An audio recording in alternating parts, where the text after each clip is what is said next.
सभी प्यारे दोस्तों को नमस्कार। साथियों, कैसे हैं आप सभी लोग? उम्मीद करते हैं बढ़िया होंगे और अपनी तैयारी में लगे होंगे। दोस्तों, जैसा कि आपको पता है कि इसमें हम संडे टू संडे RWK में जो वीकली मॉक टेस्ट आता है उसका सॉल्यूशन करते हैं दोस्तों। तो आज हो चुकी है दोस्तों 14 जुलाई दोस्तों, ठीक। तो संडे है, तो आज हम इसमें SSC GD वाले बच्चों के लिए जो वीकली मॉक टेस्ट आता है उसका हम सॉल्यूशन करेंगे। तो इसमें आप देख सकते हैं यानी 100 प्रश्न दिए होते हैं, यानी कि इंग्लिश और हिंदी में से एक चूज करना होता है दोस्तों। टाइम कितना दिया होता है? 60 मिनट का। और उसमें 160 नंबर के होते हैं दोस्तों। तो देख सकते हैं अब SSC GD की कट ऑफ आसमान छू चुकी है दोस्तों। तो आपको मेहनत तो बहुत ही ज़बरदस्त तरीके से करनी होगी, तभी जाके आपका सिलेक्शन हो पाएगा दोस्तों, ठीक।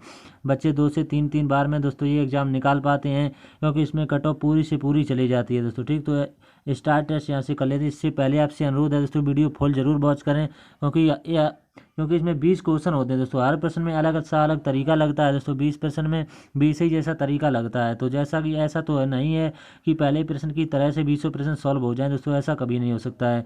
तो आपको एक ग्रुप यहाँ से लेकर के पहले प्रश्न से लेकर के और लास्ट प्रश्न तक दोस्तों अवश्य बना रहना है आपको, ठीक। तभी आपको कुछ ना कुछ अवश्य सीखने को मिलेगा।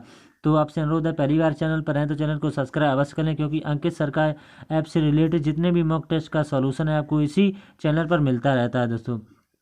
तो माँ सरस्वती जी का नाम लेकर के हम अपना मॉक टेस्ट को स्टार्ट करेंगे दोस्तों, ठीक। तो पहले प्रश्न की तरफ बढ़ेंगे। पहला प्रश्न आपके सामने दिखाई दे रहा है आपको, ठीक। तो निम्नलिखित व्यंजक का मान ज्ञात कीजिए। इसमें ये बोर्ड मास नियम पर बनेगा, तो देख लेते हैं इसको। तो दोस्तों ये बोर्ड मास नियम के अनुसार सोल्व होगा। तो हम इसमें बहुत ही आसान तरीका आपको बताएंगे दोस्तों। वीडियो फुल जरूर वॉच करें, ठीक। तभी आपको कुछ ना कुछ अवश्य सीखने को मिलेगा दोस्तों। ये प्रश्न बहुत ही इंपॉर्टेंट है RWA का। तो यहाँ पर 35 में जब आप सीधा सीधा इसमें भाग लगा देंगे, ठीक। तो 35 में भाग लगाएंगे कितनी बार? 28 बार ये चला जाएगा, पूरा पूरा 28 बार चले जाएगा। फिर यहाँ पर जो मल्टीप्लाई होगा वो 16 का मल्टीप्लाई होगा। फिर इधर कुछ नहीं बचा दोस्तों, केवल माइनस और गुणा बचा हुआ है बस। सवाल देखने में बड़ा लगता है, बोर्ड मास नियम अगर आप फॉलो करेंगे तो प्रश्न का आंसर 100% निकल के आएगा दोस्तों। तो देख लेते हैं कितना बचा हुआ। 28 बचा हुआ, तो यहाँ पर 28 लिख लेंगे, ठीक। 28। फिर उसके बाद में इंटू लगा हुआ, तो इंटू पे 16 बचा हुआ, तो 16 लिख लेंगे दोस्तों, ठीक। फिर 16 के बाद यहाँ पर प्लस लगा हुआ, फिर प्लस लिख लेंगे। फिर 4 लिखा हुआ, तो फिर 4 लिख लेंगे। फिर माइनस लगा हुआ, तो माइनस लगा लेंगे, ठीक। और इंटू में 2 लिखा हुआ, तो 2 लिख लेंगे दोस्तों। ये समीकरण बन गई दोस्तों, ठीक। अब इसके बाद में हमें क्या बोर्ड मास नियम बताता है कि हमें ये सॉल्व करना पड़ेगा, ठीक। तो बोर्ड मास नियम आप जानते होंगे दोस्तों, हमें बताने की आवश्यकता नहीं है। आपने बहुत सारी जगह पर कोर्स खरीदा होगा और पढ़ा होगा दोस्तों, ठीक। तभी आप मॉक टेस्ट लगा रहे हैं दोस्तों। और आप कोर्स भी कंप्लीट रखें, तभी मॉक टेस्ट देने का फ़ायदा होगा। और सिलेबस भी कंप्लीट रखें दोस्तों, ठीक। तो यहाँ पर आ जाएगा, इनका मल्टीप्लाई होगा 448 आ जाएगा, ठीक। और प्लस, और यहाँ पर 4 लिखा हुआ, तो 4 लिख देंगे। माइनस, अब 2 का 2 में मल्टीप्लाई होगा तो 4 आ जाएगा। ये माइनस का 4 है दोस्तों, ठीक। ये माइनस का 4, ये प्लस का 4, तो ये आपस में कट जाएंगे दोस्तों। तो आंसर देखो अपने आप निकल के आ गया, कितना? 448। तो उम्मीद करते हैं आपको समझ में आ गया हो। जो किस ऑप्शन में दिया हुआ? ऑप्शन नंबर B में दिया हुआ दोस्तों। हमने बहुत ही आसान तरीके से आपको बताया दोस्तों। 20 में क्वेश्चन तक आप अवश्य बने रहें दोस्तों, ठीक। तभी वीडियो में कुछ ना कुछ अवश्य सीखने को मिलेगा आपको। प्रश्न नंबर दूसरा, पी का वह न्यूनतम मान ज्ञात कीजिए ताकि ये संख्या ये दी गई है दोस्तों, ठीक, से विभाज्य है। किससे? 8 से विभाज्य है। तो 8 का डिविजिबिलिटी रूल होता क्या है दोस्तों? 8 का डिविजिबिलिटी रूल होता है यानी कि अंतिम 3 डिजिट। तो अंतिम 3 डिजिट क्या क्या है? पी दिया हुआ तो पी लिख लेंगे, 4 दिया हुआ तो 4 लिख लेंगे, 8 दिया हुआ तो 8 लिख लेंगे। और कहा है कि न्यूनतम मान, यहाँ पर देखो दोस्तों ये लिखा हुआ न्यूनतम मान, तो हमें इसमें 8 से डिवाइड करेंगे दोस्तों, ठीक। तो 8 से यहाँ पर हम पी की जगह पर क्या रखें दोस्तों कि कट जाए न्यूनतम छोटे से छोटा मान, तो हम 0 रख के देखेंगे। तो 0 रख के देखेंगे और 48, 8 से 48, तो ये पूरा पूरा कट जाएगा दोस्तों। तो यहाँ से जो पी की वैल्यू आ जाएगी वो कितनी आ जाएगी? 0 आ जाएगी, ठीक दोस्तों। तो कितना सरल सा प्रश्न था दोस्तों, लगाने में कितना मज़ा आ रहा है दोस्तों, ठीक, आपको भी। तो ये ऑप्शन नंबर D इसका राइट आंसर हो जाएगा, ठीक। अब प्रश्न नंबर इसके बाद अगला देख लेते हैं। ये प्रश्न नंबर तीसरा होगा। एक बैग में 5 रुपये, 10 रुपये और 20 रुपये के मूल्य के सिक्के हैं। बैग में सिक्कों की कुल संख्या जो दी है वो कितनी दी है? 240 है। यदि 5, 10 रुपये और 20 मूल्य के सिक्कों की संख्या का अनुपात ये दिया हुआ कितना? 2:3:5 के अनुपात में है, तो बैग में कुल कितनी धनराशि है ये पूछा हुआ है। तो देख लेते हैं, अनुपात और समानुपात चैप्टर से है। तो इसमें जो अनुपात दिया हुआ है ये कोई वास्तविक संख्या नहीं होती। कितना दिया हुआ है? 2 दिया हुआ है, 3 दिया हुआ है और 5 दिया हुआ है, ये दिया हुआ है। आप चाहो तो इसमें x लगा सकते हैं, ठीक। 2x यहाँ पर हो जाएगा, यहाँ पर 3x हो जाएगा, यहाँ पर 5x हो जाएगा, ठीक। तो इन्हीं का हमारे हिसाब से जो योग होगा वो कितना होगा? 5 3 8 हो तो 10x हो जाएगा। हमारे हिसाब से जो योग होगा वो 10x हो जाएगा। और सवाल में जो इनका योग दिया है वो कितना दिया हुआ, 240 दिया हुआ, तो 240 ही लिख लेंगे, ठीक, 240। अब यहाँ से 0 से 0 कट जाएगा तो x की वैल्यू यहाँ से निकल आई, तो x की वैल्यू कितनी निकल आई, 24 निकल आई यहाँ से, ठीक। अब हमें 24 को कहीं पर रखना पड़ेगा तभी हमारा आंसर आएगा, इनमें अनुपात में रख देंगे तो आंसर आ जाएगा। तो जो पहले रुपए दिए थे उनको लिखेंगे, पहले रुपए कितने दिए थे, 5 दिए तो 5 लिख लेंगे, 10 दिए थे तो 10 लिख लेंगे, ठीक, और 20 दिए तो 20 यहाँ पर लिख लेंगे। और इनका रेशियो कितना दिया हुआ था, 2 रेशियो 3 रेशियो और 5 दिया था दोस्तों, ठीक, ये रेशियो दिया था। तो इनका आपस में ऊपर मल्टीप्लाई हो जाएगा, तो 10 यहाँ पर आ जाएगा, 30 यहाँ पर आ जाएगा, ठीक, 30, और यहाँ पर कितना आ जाएगा बीच से 100 यहाँ से आ जाएगा। तो यहाँ से जो योग होगा वो कितना आ जाएगा, 140। तो 140 इंटू आपको 24 कर देना है, 140 इंटू 24, तो 140 जब इंटू और 24 कर देंगे तो यही इसका राइट आंसर होगा। तो इनका गुणा जब करेंगे तो कितना आ जाएगा, ये ऑप्शन नंबर डी में दिया हुआ है 3360। तो उम्मीद करते हैं आपको समझ में आ गया होगा दोस्तों, ठीक है। प्रश्न नंबर इसके बाद अगला देख लेते हैं। ये प्रश्न नंबर है अगला, एक जोड़ी जूते के क्रय मूल्य और विक्रय मूल्य के बीच का अंतर दिया हुआ कितना, 1200 रुपये। यदि लाभ 15% है तो विक्रय मूल्य क्या है, ये पूछा हुआ है। तो काफ़ी बढ़िया प्रश्न है, यानी 15% की फ्रैक्शन वैल्यू क्या होती है आपको पता होनी चाहिए, 15/100।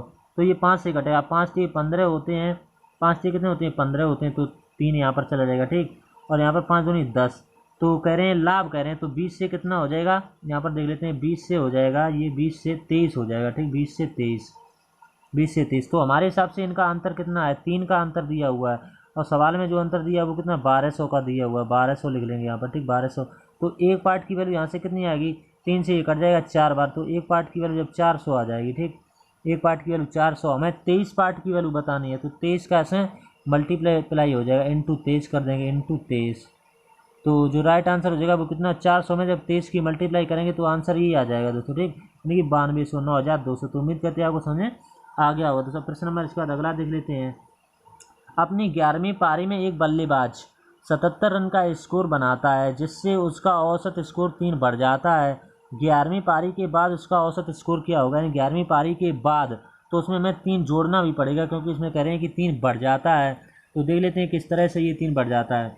तो औसत को आप चाहें तो पी मान के चलेंगे दोस्तों, ठीक, तो औसत को पी मान के चलेंगे, ठीक। तो हमें बताना है, तो 11वीं पारी पूछा तो हमें 10 में 10 लिखेंगे यहाँ सबसे पहले, 10 इंटू पी करेंगे, 10 इंटू पी प्लस, तो यहाँ से 77 दिया हुआ तो 77 लिख लेंगे यहाँ पर, ठीक, 77,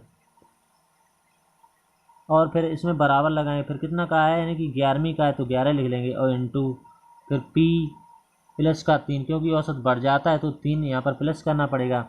तो ऊपर का मल्टीप्लाई करेंगे, यहाँ पर 10p आ जाएगा, 10p प्लस का 77 हो जाएगा, 10p प्लस का 77 बराबर, यहाँ पर अंदर मल्टीप्लाई हो जाएगा तो 11p हो जाएगा, 11p प्लस का 33 हो जाएगा, 11p प्लस का 33। तो यहाँ से कितना, केवल p बचेगा, तो p बराबर कितना हो जाएगा, 77 में से जो आप 33 को माइनस करें तो केवल 44 आ जाएगा, p बराबर 44। तो फिर कह रहे हैं 3 बढ़ जाता है, तो इसी में 3 प्लस और हो जाएगा, तो कितना हो जाएगा, 47 का राइट आंसर हो जाएगा दोस्तों, ठीक। उम्मीद करते हैं आपको समझ में आ गया होगा दोस्तों, काफ़ी बढ़िया प्रश्न था। अब प्रश्न नंबर अगला है, इसके बाद 12,000 रुपये में एक मोबाइल बेचकर अर्जित प्रतिशत लाभ 9,000 में उसी मोबाइल को बेचकर अर्जित प्रतिशत लाभ नुकसान के बराबर है, यानी कि किसके बराबर है, प्रतिशत नुकसान के बराबर है। 20% लाभ कमाने के लिए मोबाइल को किस कीमत पर बेचा जाना चाहिए, इसको देख लेते हैं। तो इसमें जो दिया हुआ दोस्तों वो कितना दिया हुआ है, 12,000 दिया हुआ है, तो 12,000 यहाँ पर लिख लेंगे, ठीक, 12,000 प्लस का यहाँ पर कितना दिया हुआ है, 9,000, तो इसमें हम 9,000 जोड़ लेंगे, ठीक, 9,000 जोड़ लेंगे और 2 से डिवाइड कर देंगे, क्योंकि ये इसकी ट्रिक होती है दोस्तों, ठीक। इसको जोड़ लेंगे, फिर 2 से भाग दे देंगे, तो कितना आ जाएगा, इनको 2 से भाग भी देंगे, पहले जोड़ेंगे फिर भाग देंगे, तो 10,500 रुपये आ जाएगा, 10,500। तो ये 10,500 आ गया। अब इसका हमें 20% निकालना है, तो 10,500 लिखेंगे, 10,500 और इंटू 120 कर देंगे, इंटू 120, और भाग किससे लगाएंगे, 100 से, क्यों हमें परसेंट में बताना है, तो 2 जीरो से ये 2 जीरो कट जाएंगे। तो यहाँ पर 1,050 बचा हुआ है, यहाँ पर 12 बचा हुआ, तो इसका मल्टीप्लाई जब कर देंगे तो कितना आ जाएगा, 1200, यानी कि 12,600 आ जाएगा दोस्तों, सॉरी 12,600 आ जाएगा। तो उम्मीद करते हैं आपको समझ में आ गया होगा दोस्तों, ठीक। प्रश्न काफ़ी बढ़िया था, ट्रिक पर आधारित था दोस्तों, ठीक। वैसे तो काफ़ी लंबा जाता, लेकिन हमने बहुत ही प्रयास किया आपको आसान से आसान तरीका बताने का प्रयास कर रहे हैं दोस्तों, ठीक। ये सवाल काफ़ी बढ़िया है। वह सबसे बड़ी संख्या कौन सी है जो 827 दिया हुआ है, फिर 1,149 है और 1310 दिया को विभाजित करें, प्रत्येक स्थिति में समान शेषफल बचता है। तो प्रत्येक स्थिति में समान शेषफल कब बचता है, तो यहाँ से देखिए कितना दिया हुआ है, ये 1310 दिया हुआ, तो 1310 ले लेंगे, माइनस इसमें करेंगे 1149 को माइनस कर लेंगे, तो 1149 को जो इसमें से माइनस करेंगे तो यहाँ पर कितना आ जाएगा, माइनस करेंगे तो बचेगा 161 बचेगा, तो 161 लिख लेंगे। फिर इसमें से 1310 में से हमें दूसरी संख्या माइनस करनी पड़ेगी, तो 827 को माइनस करेंगे, ठीक, 827 को, तो यहाँ पर कितना आ जाएगा देख लेंगे, घटा के 483 आ जाएगा, तो 483 को लिख लेंगे। फिर हमें 1149 में से माइनस करें, 1149 माइनस 827, ठीक, तो इसमें से माइनस करें तो कितना बचेगा, 322 बचेगा, तो 322 ले लेंगे, ठीक, 322। अब देखेंगे इसके बाद HCF क्या होगा, यानी कि जो हमारा मासा होगा वो क्या होगा, HCF हमें इनसे पता करना होगा। अब जो हमारी मेन संख्या रही हैं वो ये रही हैं दोस्तों, ठीक, तो इनका जो HCF होगा वो कितना हो जाएगा, 161, तो 161 ही इनका राइट आंसर, क्योंकि वह बड़ी से बड़ी संख्या 161 ही है, तो इन सबसे डिवाइड हो जाएगी दोस्तों, ठीक। तो उम्मीद करते हैं आपको समझ आ गया होगा दोस्तों। अब प्रश्न नंबर अगला है, इसके बाद एक परीक्षा में 55% अभ्यर्थी जो है वो लड़के थे, 60% लड़के और 75% लड़कियां पास हुई और 315 लड़कियां फेल हो गईं, अनुत्तीर्ण होने वाले लड़कों की संख्या थी, ये पूछा हुआ। तो देख लेते हैं इसको भी। तो इसमें दोस्तों हम 200% मान के चलेंगे, ठीक, 200%, क्योंकि 100% हम नहीं मानेंगे, 100% मान के सवाल बन नहीं पाएगा दोस्तों। तो हम एक तरफ मान लेंगे, कितना लिखना पड़ेगा हमें, एक तरफ लिखना पड़ेगा, यहाँ पर देख लेते हैं 110 लिखना पड़ेगा, क्योंकि हमें 200% तक पहुँचना, और एक में हमें लिखना कितना, 90 लिखना है। तो ये संख्या जो हो जाएगी वो बॉय की हो जाएगी, ये संख्या हो जाएगी वो गर्ल की हो जाएगी, तभी तो 200% पर हम पहुँच पाएंगे दोस्तों, ठीक, आप जानते भी हैं। तो इसके बाद जो हमें करना है वो क्या करना है, यहाँ से निकालना है। तो फेल वाले बॉयज़ हम यहाँ से कैसे निकालेंगे, यहाँ पे बॉयज़ लिख लेंगे, फेल वाले बॉयज़ किस तरह से निकलेंगे, यहाँ पर कितना दिया हुआ, 110 दिया हुआ, तो 110 लिख लेंगे, फिर इंटू करेंगे, फिर 40 हमें इनका निकालना है। तो 110 का 40% कितना होता है, बटे 100 हो जाएगा, बटे 100, तो 2 जीरो से 2 जीरो कट जाएगा, तो 11 चौक कितना थे, 44, तो 44 आ जाएगा, ये लड़की आएगी। फिर हमें पास वाली यानी कि गर्ल्स निकालनी है, पास वाली गर्ल्स, तो यहाँ से निकालेंगे पास वाली गर्ल, ये पास लिखा हुआ है, और 90 यहाँ पर दिया है तो 90 लिख लेंगे, ठीक, 90, क्योंकि हमने यहाँ पर 90 संख्या मानी हुई थी। तो इसका कितना है 25%, ही 75 लड़कियाँ पास हुई, तो यहाँ से हम 25 देखेंगे दोस्तों, ठीक। तो 25% का कितना होता है, 25 सेकंड 25 25 चौको 100, तो यहाँ से जो निकल के आ जाएगा वो कितना आ जाएगा, 22.5, यानी कि 22.5 निकल के आ जाएगा दोस्तों, ठीक। तो 22.5 का मान किसके बराबर दिया हुआ है, 315 के बराबर दिया हुआ है, यानी 22.5% जो दिया हुआ है 22.5, ये किसके बराबर दिया हुआ है, यानी 315 के बराबर दिया हुआ है, 315 के बराबर।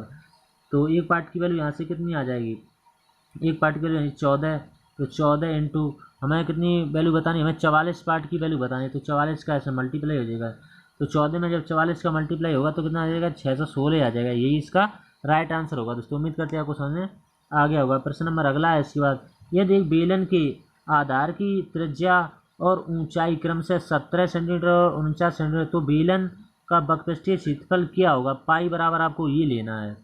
तो ये तो केवल फॉर्मूले पर आधारित होते हैं दोस्तों, ये मेंसुरेशन देखने में तो कैलकुलेटिव होती है लेकिन केवल फॉर्मूले पर आधारित होती है, ठीक। तो इसमें केवल फार्मूला आपको पता होना चाहिए। बेलन का पृष्ठीय क्षेत्रफल का फार्मूला क्या होता है, 2πr/h, ये फार्मूला होता है बेलन का पृष्ठीय क्षेत्रफल का। तो देख लेते हैं पृष्ठीय क्षेत्रफल का फार्मूला होता है यही।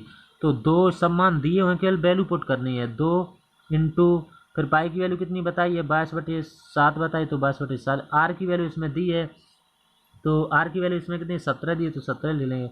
उसके बाद ऊंचाई दी है कितनी 49 दी है, तो 49 ले लेंगे। 7 से ये कितनी बार कट जाएगा, 7 बार कट जाएगा। आप केवल मल्टीप्लाई करना है बस, आंसर आ जाएगा। तो मल्टीप्लाई वैसे आप इकाई के अंक से कर भी सकते हैं, तो 7 दूनी 14 और 14 दूनी 28, तो 8 आएगा इसका इकाई अंक। तो इकाई अंक 8 किस ऑप्शन में दिया हुआ है, तो यहाँ पर दोस्तों 8 नहीं आएगा, क्योंकि यहाँ पर ये 17 भी छूट रहा था दोस्तों, क्योंकि 7 का 2 में करेंगे तो 7 में 14 14 में 28, तो 28 जब आ जाएगा तो 28 का जब इकाई अंक ये 7 में मल्टीप्लाई होगा तो यहाँ से इकाई अंक कितना 8 7 56, तो 6 आएगा इकाई अंक। तो इकाई अंक 6 इसमें 2 में दिया हुआ है, तो इसका जो राइट आंसर होगा वो ये हो जाएगा दोस्तों, ठीक। ऑप्शन नंबर सी वाला, क्योंकि यहाँ पर दिया हुआ है, ठीक। ऑप्शन नंबर सी हमारा राइट आंसर हो जाएगा। अब प्रश्न नंबर इसके बाद अगला देख लेते हैं। ए, बी और सी एक कार्य को क्रम से 5 दिन, 8 दिन और 12 दिन में पूरा करते हैं। यदि वे एक साथ कार्य करते हैं और कार्य के लिए 9,800 प्राप्त करते हैं, रुपये ये दिए हुए 9,800 रुपये प्राप्त करते हैं, तो ए को कितना रुपये प्राप्त होंगे, यानी ए को कितना रुपये प्राप्त हुए हैं ये पूछा है। तो देख लेते हैं इसको भी। तो इसमें 3 लोग दिए हुए हैं, ए दिया हुआ है तो हम ए को लिख लेंगे, फिर बी दिया हुआ है तो बी को लिख लेंगे, फिर सी दिया हुआ है। तो क्रम से दिए हुए हैं कितने, 5 दिन लेते हैं, ये 8 दिन लेते हैं, ये कितने दिन लेते हैं, 12 दिन लेते हैं, 12। तो यहाँ से इनका एलसीएम ले लेंगे भाई, हमारा टोटल वर्क हो जाएगा। तो 120 इनका एलसीएम आ जाएगा, ठीक। तो यहाँ पर इसकी क्षमता कितनी आएगी, 24, 24 5 120। तो यहाँ पर इनकी क्षमता आएगी 24, तो 24 ले लेंगे। 8 से ये कितनी बार, तो 15 आ जाएगी यहाँ पर, 15 8 120 होते हैं। अब 12 पर यहाँ पर कितना आ जाएगा, 10 आ जाएगी, तो सी की 10 हो जाएगी, ठीक। अब हमें करना क्या है कि हमें जो कहा है कि और कार्य के लिए उन्हें कितने रुपए ये प्राप्त होते हैं दोस्तों, ये रुपए प्राप्त होते हैं। तो यहाँ पर हम 24 लिखेंगे, क्योंकि ए का ऐसा पूछा हुआ है, ए की क्षमता कितनी है 24, वो 24 की क्षमता से कार्य करेगा। और टोटल ये इनका क्षमता कितनी हो जाएगी, टोटल ये 49 हो जाएगी, 49। और इंटू कितना कर देंगे, यानी कि 9800 कर देंगे, ठीक, 9800। तो 49 दूनी कितने होते हैं, यहाँ से 49 दूनी 98 होते हैं, तो 200 ये आ जाएगा, ठीक, 200 और 2 जीरो, तो 24 दूनी कितने हो जाएगा, 48।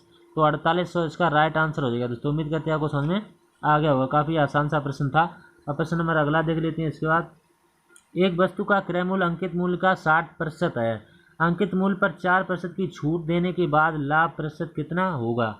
तो इसमें छूट हमेशा अंकित मूल्य पर दी जाती है, वही बात इसमें कही गई है। तो देख लेते हैं, इसमें एक सीपी होगा, ठीक, एक सीपी होगा, एक एसपी होगा और एक एमपी होगा, ठीक, एक एमपी। ये 3 चीज़ों के बारे में चर्चा होगी। तो कह रहे हैं भी 60% होगा, तो 60 यहाँ पर लिख लेंगे, ठीक। तो ये 100 मानना पड़ेगा तभी तो ये 60 होगा। फिर 4% की छूट देते हैं तो कितनी हो जाएगी, 96 की हो जाएगी, 4% की जब छूट मिलेगी। तो यहाँ से देखेंगे, यहाँ से हमारे साथ ये कितनी होगी, 36 हो गई दोस्तों, ठीक। तो 36 बटे का 60 इंटू का 100 कर देंगे, बस आंसर आ जाएगा। तो 1 जीरो से 1 जीरो कट जाएगा, 6 से ही कितनी बार 6 बार कट जाएगा। तो केवल 60% इसका राइट आंसर होगा, क्योंकि यहाँ पर 10 बचा हुआ है, यहाँ पर 6 बचा हुआ है, तो इनका मल्टीप्लाई हो जाएगा, तो 60% राइट आंसर हो जाएगा। प्रश्न नंबर अगला है। इसके बाद, 16 लड़के या 12 महिलाएं एक काम को कितने 28 दिनों में कर सकते हैं। यदि वे सभी एक साथ काम करते हैं तो उसी काम को 4 लड़के और 4 महिलाएं कितने दिनों में पूरा करेंगे। काफ़ी बढ़िया प्रश्न है। इसमें जितने कितना का है, 16 महिलाएं का है, यानी 16 लड़के का है, तो 16 मैन लिखेंगे यहाँ पर। 16 मैन भी कितने दिन लेते हैं, 28 दिन लेते हैं। या तो आप कह लें कि 12 महिलाएँ, ठीक, 12 महिलाएँ वो भी कितने दिन लेती हैं, 28 दिन लेती हैं। तो बराबर की चीज़ आपस में कट जाएगी, 28 से 28 कट जाएगी। तो यहाँ से यानी कि बॉय, ये 16 लड़के यानी कि बॉय जो मैन की, वो महिलाओं की यानी वुमेन की यहाँ से क्षमता निकल के आ जाएगी। तो देख लेते हैं कितनी कितनी आएगी। तो बी बराबर और डब्लू बराबर, ठीक, बी की यहाँ से कितनी निकल आएगी, ये कट जाएगा किसी 4 से, 4 चौको 16 होते हैं, 4 3 12 होते हैं। तो बी की यहाँ से कितनी निकल के आ जाएगी, 3 निकल के आ जाएगी, और डब्लू की यहाँ से कितनी 4 निकल के आ जाएगी। तो ये क्षमता निकल गई। तो क्षमता निकालने के तुरंत बाद जो हमारा काम होता है वो टोटल वर्क निकालने का काम होता है। तो टोटल वर्क किस तरह से निकालेंगे, यानी कि कुल कार्य। तो कुल कार्य यहाँ से निकालेंगे, किसी एक समीकरण में मान रख देंगे, चाहे आप इसमें रख दें चाहे आप इसमें रख दें, बस टोटल वर्क निकल के आ जाएगा। तो 16, तो 16 लिखेंगे सबसे पहले, 16 लिखने के बाद, तो 16 यहाँ पर लिखेंगे सबसे पहले, 16 लिखेंगे। फिर टोटल वर्क यहाँ पर किसकी वैल्यू लिख रहे हैं, बी की वैल्यू लिखनी पड़ेगी। तो इंटू 3 होगा, तो इंटू 3 कर देंगे, ठीक, इंटू तीन करेंगे। फिर यहाँ पर गुणा लगाएंगे 28, तो ये हमारा टोटल वर्क हो जाएगा। आप गुणा ना करें तो कैलकुलेशन में आसानी रहेगी। फिर हमें किन से काम कराना है, 4 लड़के और 4 महिलाओं से हमें काम कराना है। तो देख लेते हैं किस तरह से काम होगा। तो 4 लड़के, तो एक लड़के की कितनी है यहाँ पर दी है, 3, तो 4 की कितनी हो जाएगी, 12, यानी कि 4 की 12 हो जाएगी, तो 12 डायरेक्ट लिख देंगे प्लस। फिर 4 यानी कि 4 महिलाएं कितने दिन में करेंगी, एक महिला की कितनी होती है 4, तो 4 महिलाएं कितनी हो जाएगी 16। तो ये 12 और 16 कितने होती है 28, तो 28 से 28 ही कट जाएगा। तो 16 3 48 बचेगा, जो कि किस ऑप्शन ने दिया, ऑप्शन नंबर बी में। तो ये इसका राइट आंसर हो जाएगा। अगला प्रश्न देख लेते हैं। इसके बाद, एक पुलिसकर्मी एक चोर का पीछा कर रहा है जो उससे यानी कि 840 मीटर आगे है। चोर पुलिसकर्मी क्रम से 7.5 किलोमीटर प्रति घंटा और 9 किलोमीटर प्रति घंटा की चाल से दौड़ रहे हैं। गणना करें कि पुलिस वाले द्वारा पकड़े जाने से पहले चोर कितनी दूरी किलोमीटर में दौड़ता है, ये पूछा हुआ है। तो काफ़ी बढ़िया प्रश्न है, इसको देख लेते हैं। तो यहाँ पर जो उनकी बीच की दूरी कितनी है 840 मीटर दी, तो 840 ले रहे हैं। ठीक, तो यहाँ से जब चोर भागना शुरू करता है तो पुलिस वाला यहाँ पर होता है दोस्तों। ठीक, तो ये कितने की चाल से जाता है, यानी 9 किलोमीटर की चाल से जाता है। ये कितने की चाल से भाग रहा है, 7.5 की चाल से। तो सापेक्ष चाल यहाँ से कितनी आएगी, 1.5, इसमें से माइनस कर लेंगे 1.5। तो चाल बराबर क्या होता है, दूरी बटे 100। दूरी कितनी है 840 दी, तो 840 ले लेंगे। ये किस में दी है, मीटर में दी है। जब आपको मीटर पे सेकंड में, तो इसको मीटर पे सेकंड बनाना है तो कितना आएगा 0.84 आ जाएगा। ठीक, 0.84। तो यहाँ से चाल बराबर दूरी बटे समय कितना लगा, 1.5 का लगा है।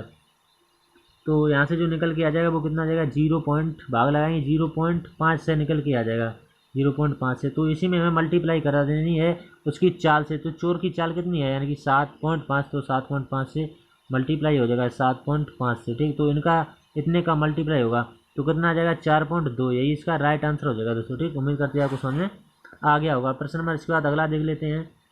ये प्रश्न है, एक ट्रक चालक को 4 घंटे में कुल 260 किलोमीटर की दूरी तय करनी होती है। वह पहले 75 मिनट के लिए 56 किलोमीटर प्रति घंटा की गति से और अगले 90 किलोमीटर की दूरी 60 किलोमीटर प्रति घंटा की गति से ड्राइव करता है। यात्रा को 4 घंटे में पूरा करने के लिए उसे शेष दूरी किस गति यानी किलोमीटर प्रति घंटा में चलाना होगा, ये पूछा है। तो काफ़ी बढ़िया प्रश्न है, इसको भी देख लेते हैं। इसमें टोटल टाइम कितना दिया हुआ है, 4, यानी कुल 4 घंटे बताया हुआ है। तो यहाँ पर टी की वैल्यू लिख लेंगे। टी बराबर कितना दिया हुआ है, 4 दिया हुआ, तो 4 ले लेंगे। यहाँ दूरी कितनी दी है, दूरी भी दी है, कितनी दी है 260 की दी है, तो 260 लेंगे। तो 75 मिनट में दूरी कितनी तय करेगा, 75 बटे 60 इंटू 56। ठीक, तो यहाँ से ये कितनी बार कटेगा, तो 15 से कट जाएगा। 15 3 75, 15 पना 75, यहाँ से गलत हो जाएगा दोस्तों, ये कट नहीं पाएगा। 15 से आसानी से कट जाएगा। ठीक, 15 पना 75 होते हैं, 15 चक्कू 60 होते हैं, और 4 से ये कितनी बार कट जाएगा, 14 चक्कू 56 होते हैं, 14 बार कट जाएगा, और 14 पंचे 70 यहाँ से आ जाएगा दोस्तों। ठीक, तो 70 आ गया। अब इसके बाद जो हमें करना है वो क्या करना है, यानी कि 90 बटे 60 करना है। यहाँ पर कितना दिया, 90 किलोमीटर प्रति घंटा का है, तो 90 यहाँ पर 60 से डिवाइड करेंगे तो 0 से 0 कट जाएगा। यहाँ पर जो कितना आ जाएगा आलू के 1.5 घंटा आ जाएगा। ठीक, तो यहाँ से मैं चाल किस तरह से निकालेंगे यहाँ पर देख लेंगे। तो यहाँ से दोस्तों चाल हमें निकालें, तो चाल हम किस तरह से निकालें, यहाँ पर चाल लिखेंगे। तो चाल लिखेंगे तो कितनी दी थी, 260 दी थी, 260 ले लेंगे। ठीक, अब यहाँ पर दोनों को जोड़ लेंगे। एक तरफ हमें 70 निकाली थी, एक तरफ हमें 90 निकाली थी, 90 को जोड़ लेंगे। फिर इस पर अंतर कर लेंगे, 4 माइनस का यहाँ पर 1.5 हमने लिखा हुआ था, तो 4 बराबर होता है दूरी ये है, ये समय हम नीचे लिख रहे हैं 1.5 प्लस यहाँ पर कितना हो जाएगा 1.25 हो जाएगा। ठीक, अब यहाँ से ऊपर जब आलू के आएगा तो कितना आएगा 100 आ जाएगा ऊपर, और नीचे जब आएगा 1.25 आ जाएगा। ठीक, अब इसको जब सॉल्व करेंगे तो कितना आ जाएगा, यहाँ पर 2 जीरो बढ़ जाएंगे, ये कट जाएगा, तो यहाँ से 80 आ जाएगा। ठीक, तो 80 जो है इसका राइट आंसर हो जाएगा। तो 80 किस ऑप्शन में दिया हुआ देख लेते हैं, 80 सी ऑप्शन में दिया हुआ, तो यही इसका राइट आंसर हो जाएगा दोस्तों। ठीक, तो उम्मीद करते हैं आपको समझ में आ गया होगा प्रश्न। अब प्रश्न नंबर अगला है, चक्रवृद्धि ब्याज पर एक राशि 3 वर्षों में 2809 और 3 वर्षों में 2977.54 हो जाती है। प्रति वर्ष की दर प्रतिशत क्या होगी, यानी दर, इसमें आर की वैल्यू आपको बतानी है। तो इसमें आर की वैल्यू किस तरह से पता करनी है, यानी कि पी यहाँ पर लिखेंगे पी। ठीक, अब यहाँ पर 2 साल यानी 2 ईयर हो जाएंगे। 2 ईयर में कितनी हो जाती है, 2809 हो जाती है, 2809 लिख लेंगे। ठीक, 2809। ठीक, अब यहाँ से मैं फिर 1 साल का गैप होगा, क्योंकि मैं 3 साल तक टोटल जाना हुआ, ये 3 वर्ष दिया हुआ, तो मैं 3 साल तक टोटल जाना हुआ। तो 1 साल में कितनी हो जाएगी, 2977.54 हो जाती है, 0.54। और यहाँ से ये टोटल ओवरऑल कितना रहेगा, ये 3 साल का रहेगा दोस्तों। ठीक, 3 साल का।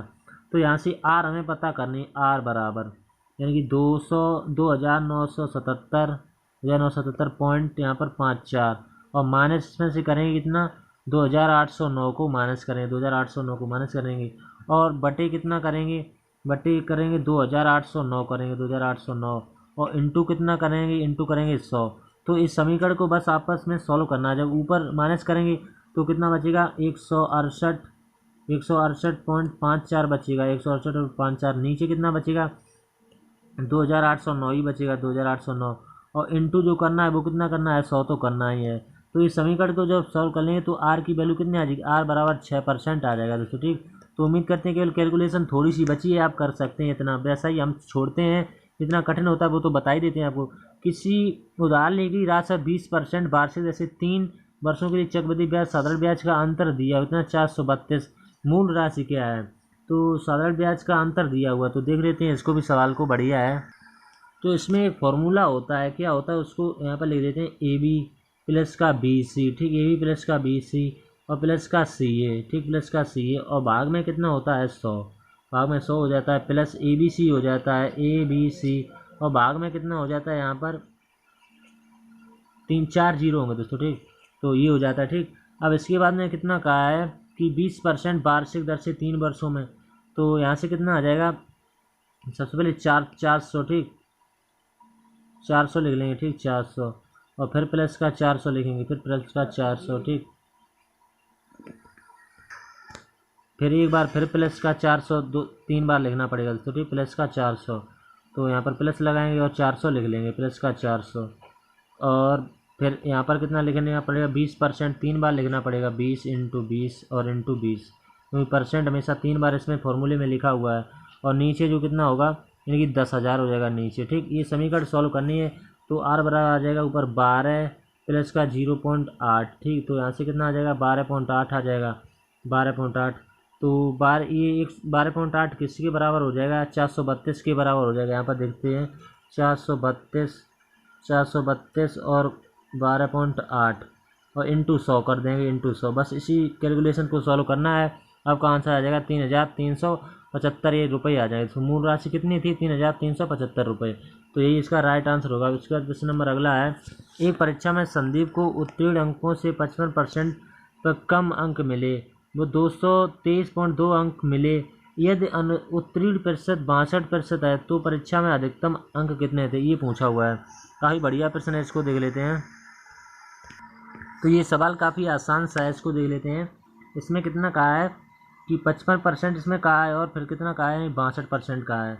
तो देख लेते हैं किस तरह से बनेगा। तो 100 में से हम सबसे पहले 100 में से यहाँ पर लिखेंगे 100 माइनस 55%, 100 माइनस 55% कितना बचेगा, 45%, ठीक, माइनस करेंगे 45%, और बराबर इसी की वैल्यू कितनी दी है, 22, यानी 223.2 दी है दोस्तों, ठीक। तो यहीं से जो मान निकल के आएगा वो कितना होगा, उत्तीर्ण अंक यहाँ से निकल के आ जाएंगे, कितने निकल के आ जाएंगे, यानी कि बटे में यहाँ पर आ जाएगा ये 45, यहाँ से हट जाएगा, बटे में आ जाएगा यहाँ से ये हट जाएगा, और बटे में चला जाएगा, इंटू 100 कर देंगे, इंटू 100। तो यहाँ से जो इस कैलकुलेशन को सॉल्व करें तो आ जाएगा 496, तो 496 आएगा। ये 62% की वैल्यू हो गई, तो ये 62% की थी, तो इसमें हम 62 से डिवाइड कर देंगे, 62 से डिवाइड कर देंगे, इंटू 100 कर देंगे, ठीक, इंटू 100, 62 से यहाँ पर डिवाइड करेंगे, इंटू 100, तो 62 अट्ठे कितने होते हैं, 496 होते हैं, तो 800 जो है इसका राइट आंसर हो जाएगा दोस्तों, ठीक। उम्मीद करते हैं आपको समझ में आ गया होगा दोस्तों। प्रश्न नंबर अगला है, इसके बाद ये एक प्रश्न और इसमें छूट रहा है, ये वाला। इसमें फाइंड द वैल्यू, अब इसका वैल्यू बताना हुआ है। ये भी बोर्ड मार्क्स पर बनेगा, काफ़ी बढ़िया प्रश्न है। इसको किस तरह से बनाएंगे, तो इसमें जो कहा है सबसे पहले ऑफ काकी को आप सॉल्व करते चलें। यहाँ पर 40 दिया हुआ है, तो यहाँ पर 40 लिख लेंगे, ठीक, 40 प्लस 24, यहाँ पर 24, क्योंकि ये ऑफ वाला पहले हल होगा। देखो ये कट जाएगा 8 से, ये 8 चौको 32 होते हैं, ठीक, 8 से, तो यहाँ पर 8 जाएगा, 8 3 24, ऊपर 3 में मल्टीप्लाई हो जाएगा, तो कितना आ जाएगा 24 आ जाएगा, ठीक, 24, और नीचे कितना बचेगा 37 प्लस का 3/4, और यहाँ पर ये माइनस होकर कितना आ जाएगा, ऑफ लगा हुआ है, तो ऑफ में ये का की सबसे पहले हल होगा, तो यहाँ से इसमें माइनस कर लेंगे, ठीक, तो कितना बचेगा 28 बचेगा, ठीक, तो इंटू में ये 28 आ जाएगा। तो यहीं से जब आपका आंसर आ जाएगा उतना आएगा, ऊपर कितना आ जाएगा, ऊपर आ जाएगा 64, ऊपर जोड़ेंगे, ठीक, नीचे 37 प्लस का 21 हो जाएगा, तो 64 बटे कितने नीचे बचेंगे 58, तो इसको भिन्न में क्या लिख सकते हैं, 1 सही 3/29, तो यही इसका राइट आंसर होगा। किस ऑप्शन में दिया हुआ है 1 सही 3/29, ऑप्शन नंबर ए में दिया हुआ, तो यही इसका राइट आंसर हो जाएगा।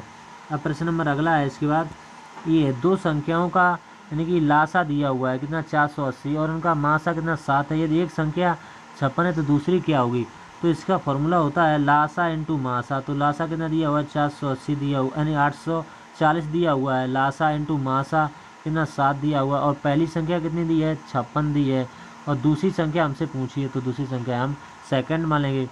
तो 7 से ये कट जाएगा, 7 8 56 होते हैं। 8 से ये कितनी बार कट जाएगा, 8 से ये कट जाएगा, 8 1 8 ये 0 और 8 5 40, तो 105 जो है उसका राइट आंसर होगा दोस्तों। केवल फॉर्मूले पर था, कुछ नहीं था सवाल में। अब प्रश्न नंबर अगला, ये लास्ट प्रश्न है, भी बोर्ड मार्क्स पर बनेगा। ये प्रश्न देखने में जितना बड़ा लग रहा है उतना आया नहीं दोस्तों। यहाँ से लेकर के केवल यहाँ से 36 से लेकर इतना प्रश्न है दोस्तों। ये इंग्लिश में दिया हुआ है, ये इंग्लिश वाले बच्चों के लिए। अगर आप इंग्लिश में समझना चाहते हैं तो ऊपर वाला देख सकते हैं। तो ये प्रश्न किस तरह से बनेगा, इसमें कुछ नहीं करना, हम आपको केवल एक स्टेप बताते हैं। 1 माइनस यहाँ पर सब भाग हल होकर नीचे जो आ जाएगा वो हम आपको बताते हैं। 8 माइनस का 3/4 और माइनस का 10/8, ये समीकरण बाद में बन जाएगी दोस्तों, ठीक। और नीचे कितना बचेगा, 21 और भाग 21। तो ये समीकरण जब सॉल्व हो जाएगी तो इसका 7 आ जाएगा। 7 किस ऑप्शन में दिया, ऑप्शन नंबर ए में दिया, तो यही इसका राइट आंसर हो जाएगा दोस्तों। उम्मीद करते हैं हमने आपको 20 के 20 क्वेश्चन दोस्तों आप बता दिए हैं दोस्तों, ठीक। तो 20 के 20 क्वेश्चन बता दिए दोस्तों आप सरस्वती माँ की कृपा से। तो उम्मीद करते हैं आपको समझ में आए होंगे दोस्तों, ठीक। तो RWA मॉक टेस्ट यहाँ पर हमने गणित में आपको इतने बताए, 20/20 बताए, जो कब आया था, 14 जुलाई 2024 दोस्तों, ठीक। तो ये अंकित भाटी सर हैं दोस्तों। तो उम्मीद करते हैं हमने आपको 20 के 20 क्वेश्चन समझ में आए होंगे दोस्तों। तब तक के लिए धन्यवाद दोस्तों। अगर आपने यूपी पुलिस वाला मॉक टेस्ट नहीं देखा है दोस्तों, हमने बेस्ट कॉन्सेप्ट के साथ समझा दिया है दोस्तों, उसकी वीडियो पड़ चुकी है, तो चैनल की प्लेलिस्ट में जाकर इसको अवश्य देख लें दोस्तों, ठीक। तब तक के लिए धन्यवाद दोस्तों।